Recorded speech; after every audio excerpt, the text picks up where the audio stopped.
So what is going on, guys? I am BlackOpsAmazing. Welcome back to another video on the channel, where today is the start of a mini-series going over every single one of our zombies maps, starting with World of War, Nacht Der Untoten, looking at the three main points, which is pretty much everything that makes a zombies map, being Easter eggs, storyline, and gameplay. Each and every zombies map contains secrets, its own unique story, and all of them, even our very first zombies map, Nacht Der Untoten, contain Easter eggs, or should I say in this case, an Easter egg, because there's only one. So like I said, we're going to take an in-depth look at each and every zombies map, starting off with our very first one, Nacht Der Untoten.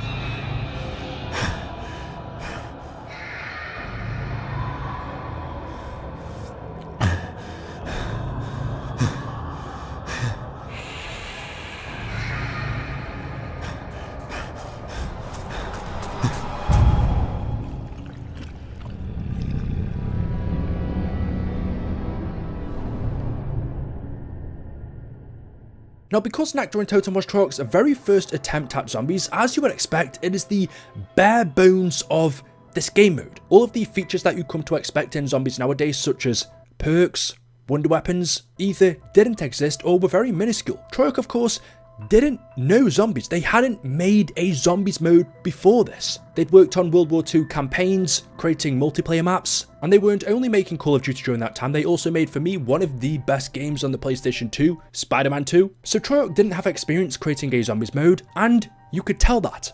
But I think for their first attempt, Nacht Der Untoten did a really good job, because it introduced a lot of features into zombies that still exist to this day. So they must have got something right. In fact, they got a lot right. And if you take into consideration the amount of people that were actually working on it, if you're familiar with the story of how Call of Duty Zombies came to be, basically this mode wasn't even supposed to exist. Activision didn't give Treyarch the green light to make this. It was just a couple of developers from Treyarch that secretly, in their spare time, decided to create this tiny zombies mode within World at War. And eventually they got it to a point where they showed the higher ups and they said, okay, we'll let you add this into the game, but we're not going to promote it. We're not going to tell anyone that this exists. It's just going to be a bonus mode that you can unlock after completing the campaign. It hardly had any budget. Almost all of the assets were reused from the campaign or multiplayer, and any real substance was non-existent. For example, the characters we play as are 4 unknown soldiers who were random character models borrowed from the MP. The map itself, the Nat building, is a multiplayer map called Airfield. All of the weapons are taken from the campaign and multiplayer. Some of the animations for the zombies, how they walk and move, were again taken from the campaign. For example, when the zombies move side to side and roll about, that animation was reused from Burning Soldiers in one of World at War's missions. But those few Treyarch developers that decided to work on this in their spare time had an idea. They had a vision. They wanted to create a zombies mode within Call of Duty in which your sole purpose was to survive. Survive for as long as you could in this abandoned bunker. Repair barriers, defend off against hordes of the undead. It was a simple defense game that had been Call of Duty-fied. But if you just heard me say that without actually playing the game for yourself, if you knew nothing about it, you'd think, well, okay, this sounds pretty average. It's just another Call of Duty mode. But even though this was their first attempt, they added a few original things into it, which I think really made it stand out from any other co-op mode. And that's where we get into the gameplay. The first feature that Nacht Der Untoten introduced that you won't see anywhere else in Call of Duty was wall weapons. These were, as the name implies, chalk drawings of weapons on the walls which you could go up to, and you could purchase that weapon for example, 5,000 points. To go along with this, Nacht Der Untoten also introduced to us the mystery box, another way of obtaining weapons in zombies. This time, however, you'd pay points to be given a random weapon, so you wouldn't know what the mystery box would give you. You could get a bad weapon and a good weapon, and depending on what weapon you got and how many points you had left, this could totally mess up your game. If you were on round 10, you had no ammo left, hardly any points, and you end up getting the M1 carbine, that was more than likely game over for you. They also introduced barriers, which were a way of slowing down the zombies. Because the inspiration the developers had was from tower defense games, where one of your goals is to stop the enemy from coming into your area or base, you need a way to stop them or slow them down, and in this case, you could rebuild barriers to stop the zombies from entering the bunker. Nacht also introduced power-ups, which were almost, as I would describe, like perks. You could get a max ammo, a nuke which would kill all of these zombies on the map, insta-kill, and so on, and power-ups have been in zombies ever since. And Nacht also gave us the ray gun. It's crazy to think that the very first zombies map ever was the map that gave us the ray gun. What made Treyarch think, okay, we need to add this really, let's face it, unusual weapon into what should be a realistic zombies mode. Remember, during this time, 2008, World at War was supposed to be a realistic game, so already adding zombies into it was something Activision was skeptical about because it was unrealistic, but then adding a ray gun into the mix, I'll be honest, I'm surprised they let this pass, but I'm glad they did, because not only is it now a staple in the mode, but it made Nacht Der Untoten a lot easier. Because of how small the map was, it only contained 3 different doors that you could open up. There was only a ground level and a first floor. It was a tiny map, and because there was no pack-a-punch during that time, it meant as soon as you got into those, not even high rounds, I would say mid rounds, around 10 plus, it could get very hard. Your weapons became weak really quickly, so adding a ray gun into the mix, which was so much more powerful than any other weapon in the game, made Nacht Der Untoten playable for a lot of people. And the final feature that Nacht Der Untoten introduced was the weapons cabinet. This is solely unique to Nacht. It never returned in any other map since then, as far as I can remember. I think there's a good reason for that, because it was bad, but this is a unique feature in Nacht Der Untoten, where if you paid 1500 points, you could get the scoped Car 98K. Arguably one of the worst weapons in the game. Why this existed, I have no idea. Trolloc could have totally put a better weapon in this cabinet, but they didn't. It feels more like a troll, but it's there for anyone who, for some weird reason,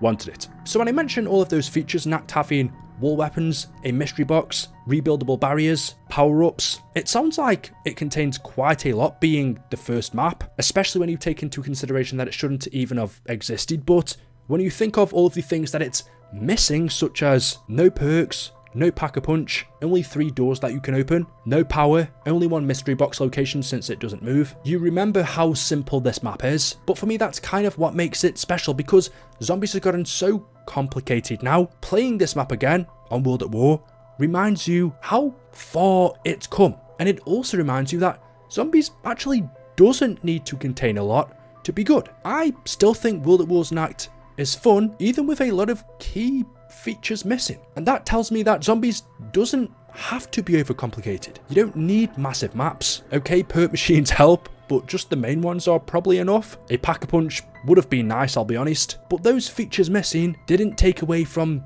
the experience. In fact, it made this map different, being that it was, well, harder. So that covers the features. As far as the storyline goes, back then it really didn't exist. Now it does, because Trolloc have expanded. Years later they went back to Nacht Der Untoten and said, okay, actually a storyline did exist, but we all know during the time when it came out, it really didn't. All we had was there were 4 random Marines that were trapped in this building trying to survive off against the undead. We saw a crashed plane outside. There were theories as to why that was there, but during the time when Nacht came out, there wasn't a story. And the third and final thing that makes a zombies map, Easter eggs, there was just 1. There were more added later in other versions of Nacht, in BO1, BO3's Revelations, Zombies Chronicles, etc. But just talking about the original, there was 1 Easter egg. So the very first Easter egg to ever exist in zombies being this radio. You could go up to it, knife it, and it would play random songs from World at War's menu from the campaign.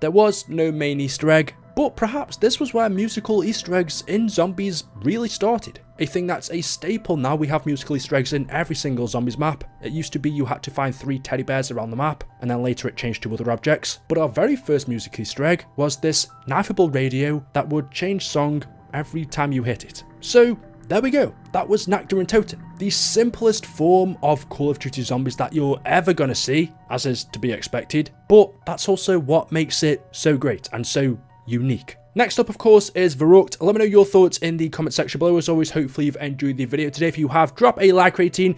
Make sure you are subscribed to stay up to date with the latest content on the channel. Thank you all for watching, and I will see you in the next one. Until then, goodbye.